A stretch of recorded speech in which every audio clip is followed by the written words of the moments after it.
Neyyattinkara ബാലരാമപുരത്ത് lottery ticket കട കുത്തിത്തുറന്ന് മോഷണം.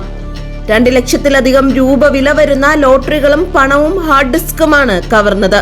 കഴിഞ്ഞ ദിവസം രാത്രിയാണ് ബാലരാമപുരം സ്കൂൾ ജംഗ്ഷന് മുന്നിൽ പ്രവർത്തിക്കുന്ന ലക്ഷ്മി ലക്കി സെന്ററിൽ മോഷണം നടന്നത്.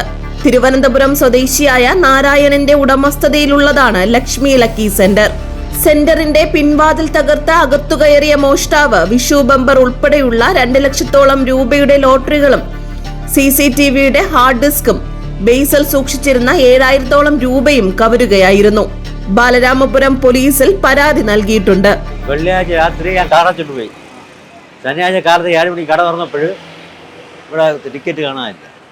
നോക്കിയപ്പോൾ വീറെ തുറന്നിരിക്കണ ഈ വാതിലൊക്കെ പൊളിഞ്ഞു കിടക്കുകയാണ്. എല്ലാം കൂടി ഒരു 1 ബമ്പറും എല്ലാം കൂടി ഒരു 2 ലക്ഷം വരും. എല്ലാം കൂടി ക്യാഷ് എല്ലാം കൂടി പോയി. അതിനകത്ത് ബമ്പർ എല്ലാ ബമ്പറും പോയി.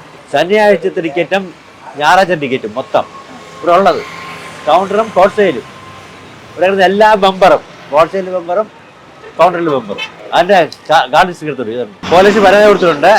ഡോസ് കോഡ് ഒന്ന് നോക്കിയിട്ട് പോയി ബാക്കി ചെയ്യാന്ന് പറഞ്ഞിട്ടുണ്ടാണ്. പ്രദേശത്ത് മറ്റു CCTVകൾ ഉൾപ്പെടെ കേന്ദ്രീകരിച്ചുള്ള അന്വേഷണം ഊർജിതമാക്കിയിട്ടുണ്ടെന്നും പ്രതി ഉടൻ വലയിലാകുമെന്നും ബാലരാമപുരം പോലീസ് പറഞ്ഞു. GTV news, Balaramapuram.